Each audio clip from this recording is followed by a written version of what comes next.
Hello guys, I'm Tom, and today we're going to look at who Bob Gray really was. For decades, one of the most unsettling, and at the same time most seductive, questions within the universe created by Stephen King has been the true identity of Bob Gray, and the exact reason why the cosmic entity, known as it, chose to appropriate that particular name and face.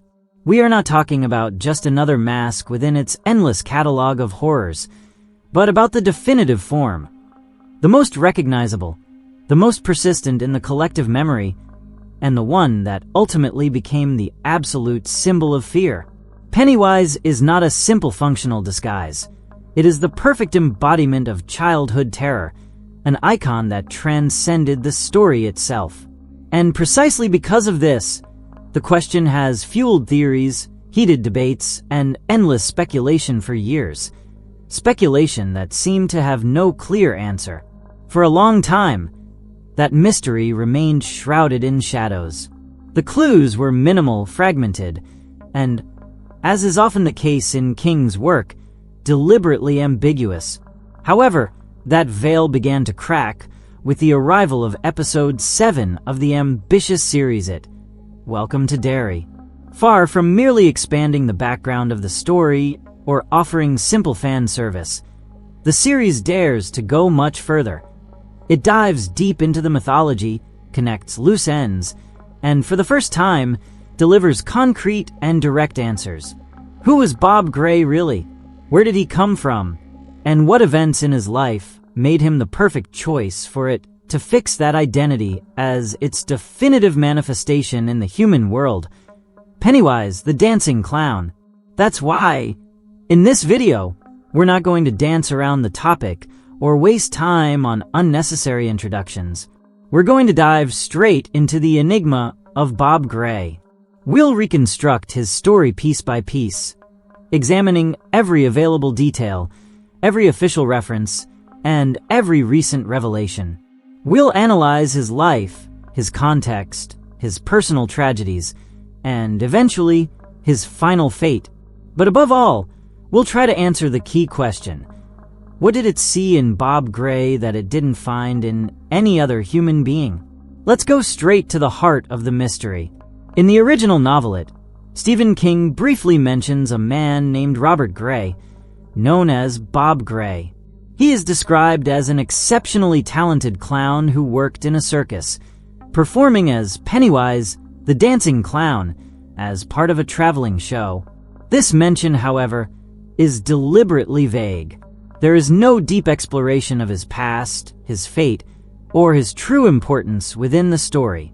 That ambiguity gave rise, for years, to two completely opposing interpretations among readers. One side argued that Bob Gray was a real person whose identity was absorbed, parasitized, or outright stolen by it. The other maintained that Bob Gray never existed at all, and that his name was nothing more than a false story fabricated by the entity itself. Another layer of its deceptive nature, designed to confuse, manipulate, and sow fear even at a historical level. For a long time, the balance leaned toward this second interpretation. For many longtime fans, it seemed consistent to believe that it, a creature ancient, cruel, and calculating, had simply invented the identity of Bob Gray as yet another layer of psychological manipulation. But Welcome to Derry completely changes the rules of the game. Within the continuity established by the 2017 and 2019 films, the series confirms something crucial. Bob Gray did exist. He was a real human being, flesh and blood. These productions, directed by Andy Muschietti and made with the direct approval of Stephen King, established that Robert Gray played a fundamental role in the early history of Derry, and that his life was decisive in helping it understand the power that this particular appearance held. In this timeline, Bob Gray is not presented as someone extraordinary from the start. Quite the opposite. He is an ordinary man, tall, thin, and middle-aged, with an appearance that blended the mundane with the unsettling. His face had very specific features that made him memorable. His lower lip protruded slightly, giving him a strange, almost cartoonish expression. His eyes were large and a deep blue, and they drew attention because of a disturbing detail. One of them tended to drift. Bob consciously exaggerated this trait during his performances, using it as a comedic device to provoke laughter. He was also beginning to go bald, with pronounced receding hairlines that reinforced his eccentric appearance, hovering uncomfortably close to the uncanny. The series also reveals his origins. Bob Gray was born in the United Kingdom in the late 19th century. Years later, he decided to emigrate to the United States with his wife and his young daughter, Ingred. They carried no great wealth or influential connections, only a few belongings and the hope of starting over on the other side of the ocean. For Bob, the journey represented a second chance. For Ingrid, her father was everything. Their relationship was close, warm, and deeply affectionate. That fragile stability was abruptly shattered when Bob's wife died tragically, shortly before 1908. The loss left Bob and Ingrid completely alone, forced to survive in a world that offered very little compassion. Even so, Bob did not give up. He clung to his talent and managed to carve out a place for himself as a clown, gaining a certain level of recognition thanks to a character he had created himself, Pennywise the dancing clown. With this act, he traveled through circuses, fairs, and carnivals across the northern United States, winning over audiences with a unique style that was difficult to define, one that blended humor, discomfort, and an energy that was impossible to ignore. Finally, in 1908, Bob Gray and Ingrid settled in the small town of Derry, Maine. There, Bob began performing at a local fair, and his show was met with immediate enthusiasm. Adults found him peculiar. Children, on the other hand, were completely mesmerized. His charisma, his movements, his exaggerated laugh, and that very specific blend of fun and strangeness drew them in irresistibly. Without realizing it, Bob Gray had created the perfect lure. And it was at that precise moment that it understood that this appearance, born from tragedy, talent, and human desperation, was the ideal form to hunt, to terrify, and to feed on fear for generations to come. Beneath the white makeup, the exaggerated smile, and the bright colors of the costume, Bob Gray presented himself to the public as the perfect definition of a kind-hearted clown. On stage, Pennywise did not inspire fear or discomfort. Quite the opposite. He radiated closeness, trust, and a constant sense of innocent fun. Bob knew exactly how to move, how to speak, and how to look at his audience. His charisma was natural, almost magnetic, but it was reinforced by a carefully rehearsed clumsiness. He pretended to slip absurdly, to stumble at inopportune moments, and to suffer small falls that appeared to be spontaneous mistakes, when in reality they were a central part of the act.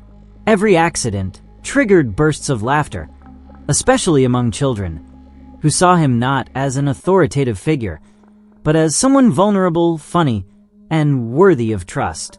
That blend of humanity and spectacle quickly turned Pennywise into a beloved figure at every fair and carnival where Bob performed. Adults found him eccentric and entertaining. Children, on the other hand, adored him. They approached him without fear, laughed at his exaggerated gestures, and repeated his phrases long after the show had ended. Bob Gray had achieved something very difficult: becoming familiar to strangers, a face that raised no suspicion at all. After one of those performances, Bob noticed something different in the look in his daughter Ingrid's eyes. It was more than admiration. It was a deep desire to be part of that world.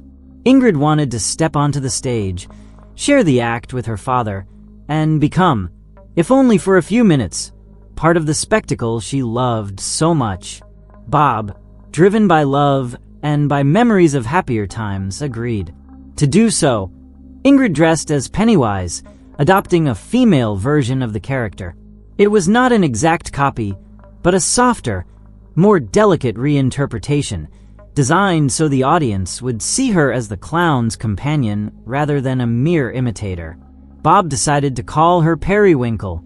That name was not chosen at random. It carried enormous emotional weight.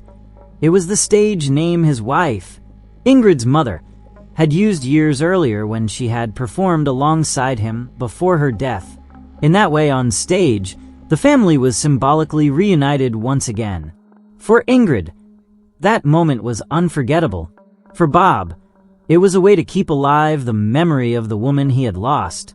But everything changed on a night marked by tragedy. In the year 1908, the circus was still active, and the fair was slowly beginning to wind down. The lights dimmed, the music faded, and the crowd began to disperse. Bob had just finished one of his routines and was standing off to the side of the stage, exhausted but satisfied, smoking a cigarette as he caught his breath. That was when a small child approached him. The boy seemed disoriented and nervous, his eyes wide open and his body tense. In a trembling voice, he said he was lost, that he couldn't find his parents, and that he was scared. Bob did not hesitate. His instinct was immediate.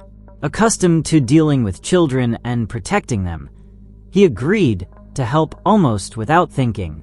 The boy explained that his parents had gone into the nearby woods, perhaps to get some air or escape the noise of the fair. Bob accompanied him, guiding him away from the illuminated grounds.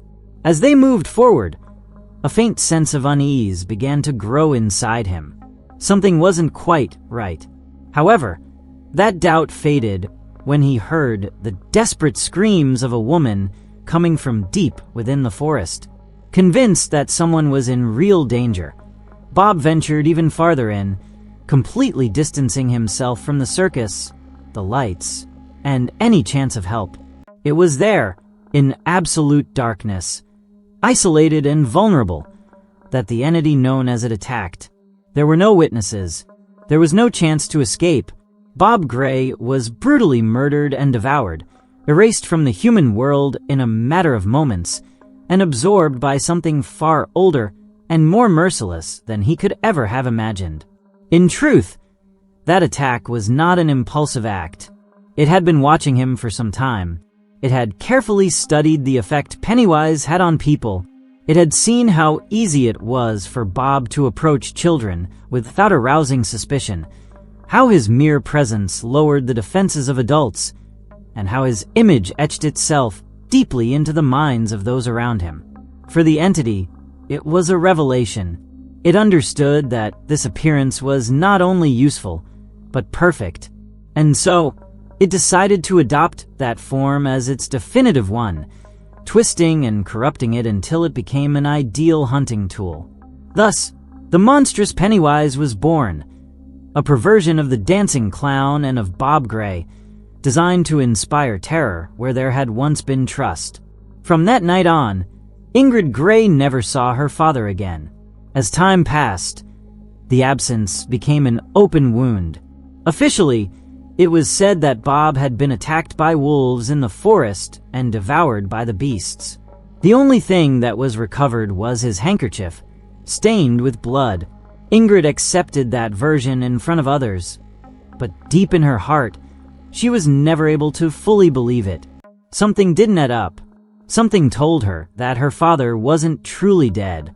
That suspicion, buried for years, resurfaced with force during the feeding cycle of 1935. Ingrid, now an adult, worked at the Juniper Hill Orphanage and Asylum. One night, while accompanying a girl named Mabel through the underground corridors of the building, the past returned in the cruelest possible way. In the basement, Ingrid came face to face with Pennywise. As she stared at him, something froze her in place. In his gestures, in his eyes, and in that impossible smile, she believed she recognized familiar traits. The face of her own father.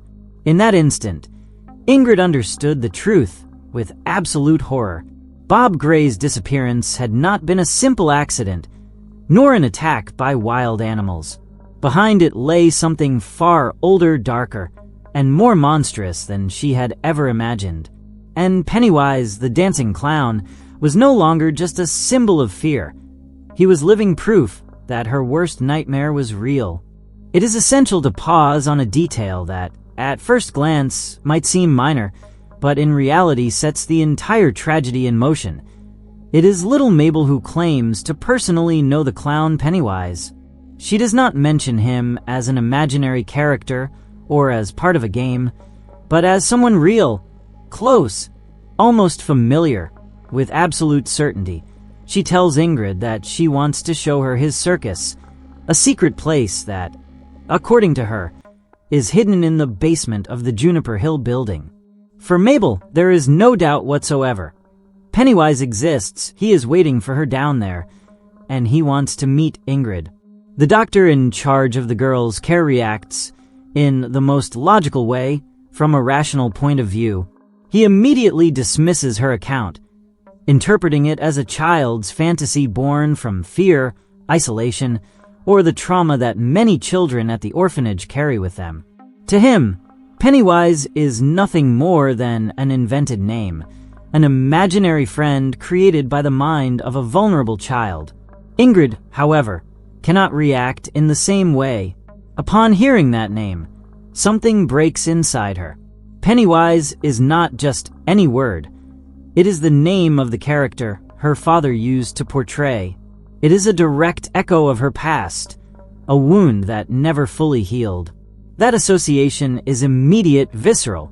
Ingrid tries to convince herself that it is merely a coincidence, but the unease does not leave her.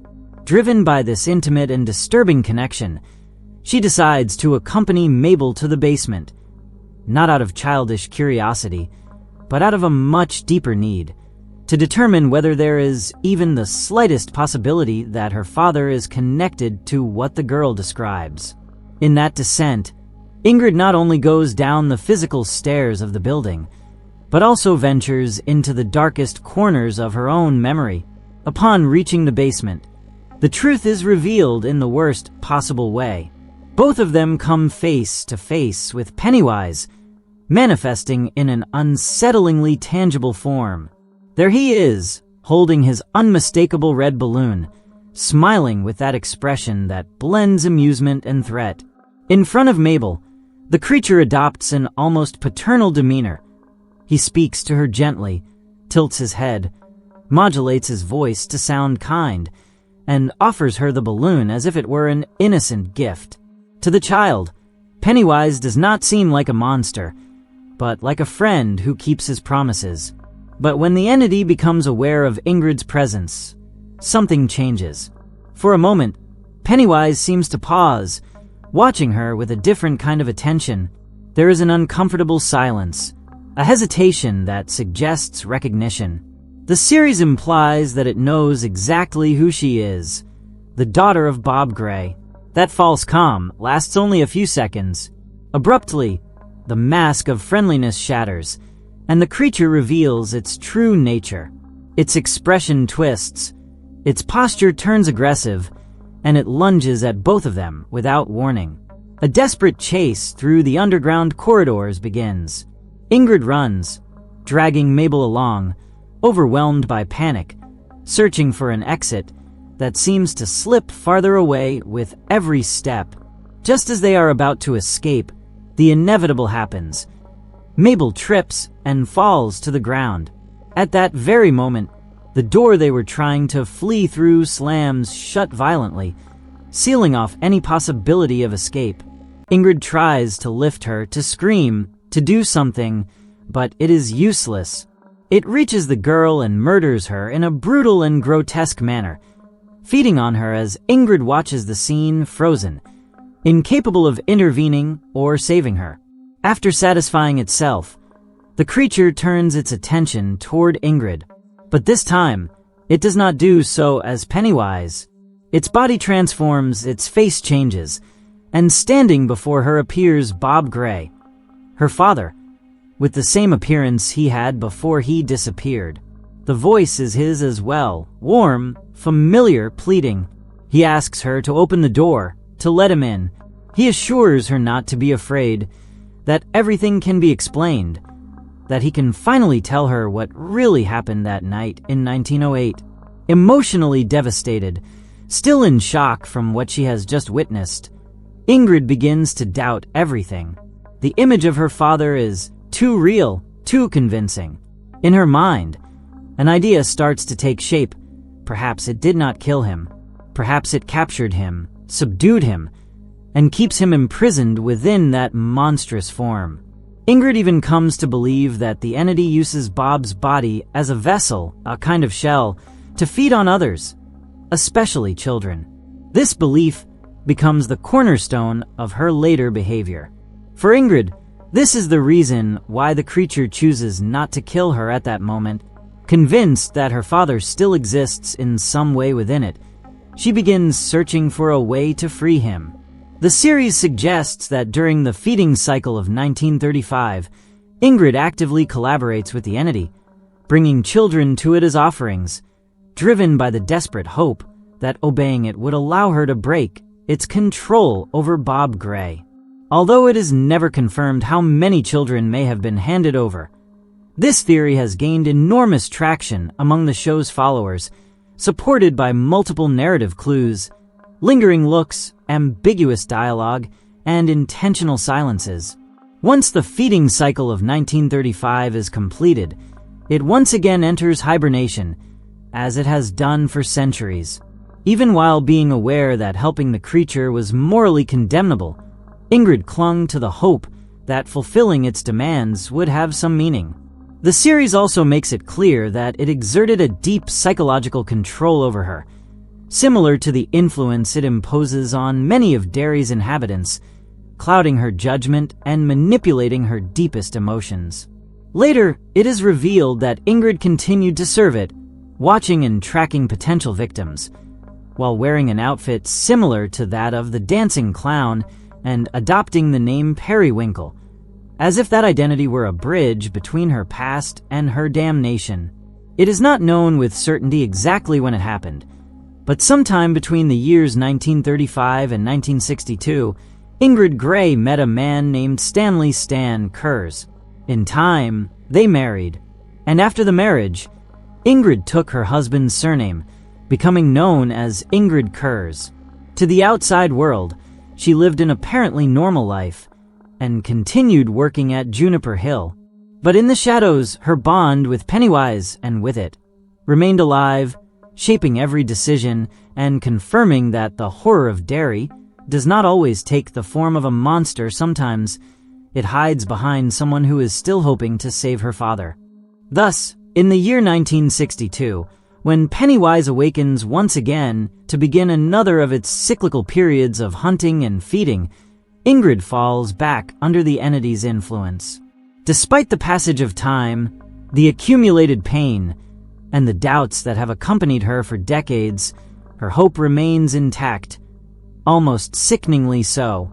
Ingrid resumes the identity of Periwinkle, puts the costume back on, and reintegrates herself into the machinery of horror as just another cog.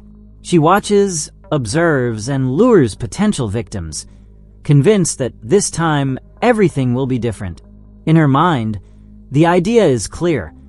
If Bob Gray still exists somewhere within the creature, this new awakening will be the definitive opportunity to free him.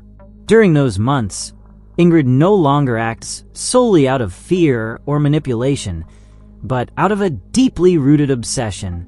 Every gesture, every word from Pennywise, every chance encounter seems like a sign.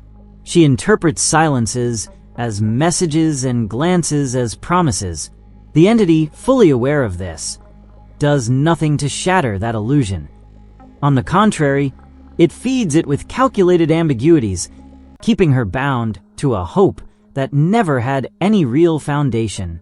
Everything begins to crumble during the tragic events that occur at the Black Spot, the nightclub of Derry's African-American community.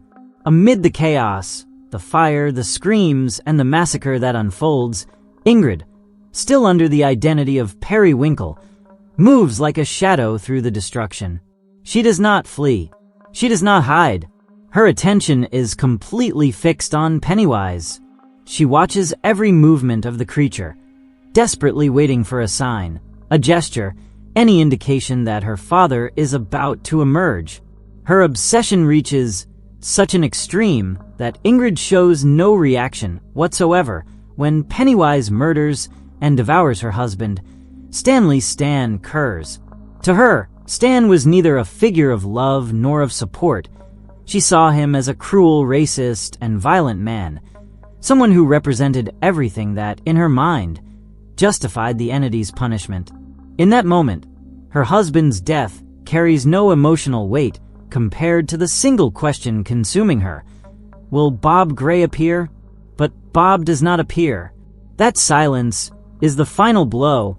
Ingrid had believed with absolute conviction that if her father could clearly see her wearing that costume, the one of periwinkle, the one of family, the one of the past, something would break. That image would awaken the real Bob from within the creature. When nothing happens, when Pennywise continues its carnage without the slightest sign of change, Ingrid experiences a devastating moment of clarity. For the first time in decades, the truth forces its way through the lies she told herself to survive. She has been deceived. In a desperate act, Ingrid confronts the creature. She no longer speaks to it as an ally or a servant, but as a broken daughter demanding answers. She asks what it really did with her father, making it clear that what stands before her is not Bob Gray. Pennywise, far from denying it, confirms that she is right. Bob was devoured, but then it adds something even more disturbing. It claims that, in some way, Bob still exists within it, not as a person, but as a residue, an echo, a taste that never fades. The cruelty reaches its peak when, moments before this revelation, Pennywise grants Ingrid one final illusion. For a very brief instant, it makes her believe that everything is fine, that Bob Gray has returned, intact. It embraces her. It speaks to her in her father's voice. Ingrid, completely broken, clings to that lie with desperate happiness, crying in his arms, convinced that all the suffering has been worth it. But that moment vanishes as quickly as it appeared, revealing that it was nothing more than yet another manipulation. When Pennywise announces that it will soon return to sleep and enter hibernation once more, promising her that they will meet again someday, Ingrid falls into absolute panic. She begs it not to abandon her, not to leave her alone again. It is then that the entity decides to show her its true essence, the deadly lights known as the Deadlights. The scene does not explicitly show her final fate, but everything suggests that Pennywise attempts to devour her. There is even the possibility that Ingrid did not die immediately, but was left trapped in a catatonic state, mentally shattered, being used by the entity one last time before disappearing completely from history. Decades later, during Pennywise's feeding cycle in 2016, after its defeat at the hands of the Losers Club in 1985, the creature once again adopts the faces of Bob Gray and of Ingrid Gray, also known as Ingrid Kirsch. This happens despite the implication that Ingrid had been dead for decades, possibly since 1962. The use of these identities is not accidental. Pennywise preserves the faces that were useful to it, those laden with pain, guilt, and memory. That same year, when Beverly Marsh investigates Derry's dark past, she enters what appears to be an old house, though it is actually an abandoned building. There, Pennywise takes the form of an elderly woman named Ingrid Kirsch, who greets Beverly with unsettling friendliness and offers her a cup of tea. During the conversation, the woman pauses for unnaturally long moments and stares at her intensely, creating a constant sense of danger. The old woman gets up to bring tea and cookies, and as she moves through the house, she begins to recount fragments of her father's story. How he arrived in the country with nothing, with only a few coins, and how he managed to build a career in the circus. Meanwhile, Beverly looks at old photographs and notices, with growing unease, that Mrs. Kirsch's father bears a disturbing resemblance to Pennywise. When the old woman comments that she was always her father's favorite daughter, the illusion shatters completely. The entity transforms into a monstrous version of Ingrid Kirsch. Her body elongates, warps, and enters a state of unnatural decay. She then begins to chase Beverly, not only to kill her, but to break her emotionally. Although Beverly manages to escape the direct attack, she soon realizes that she cannot leave the building.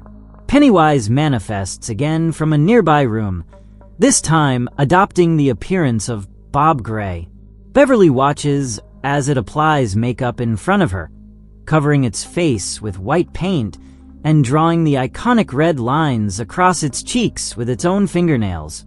With that final gesture, the entity once again seals the identity it chose to spread terror in Derry, confirming that Bob Gray was not just a disguise, he was the perfect mask of evil. After that final encounter, the creature makes one thing brutally clear, without nuance or ambiguity. Nothing Beverly has done has changed anyone's fate. Pennywise tells her this without compassion, with a calculated coldness that is even more disturbing than physical violence. He assures her that she is incapable of saving anyone, that all her attempts to help, resist, or understand have served only to entertain him. As he speaks these words, he mocks Beverly Marsh with a sick, distorted, almost unnatural laugh. A laugh designed not to frighten immediately, but to erode her mind, to make her feel that all human effort is useless in the face of him. It is pure psychological assault, a deliberate attempt to break her from within and plunge her into absolute terror. Even so, against all odds, Beverly manages to do what very few have accomplished throughout Derry's history. She escapes alive.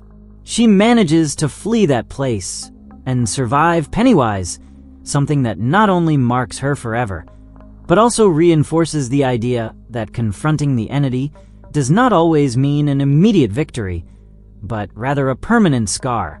And unfortunately, this is where virtually everything that is known about the true history of Bob Gray, also called Robert Gray, and his daughter Ingrid Kirsch comes to an end.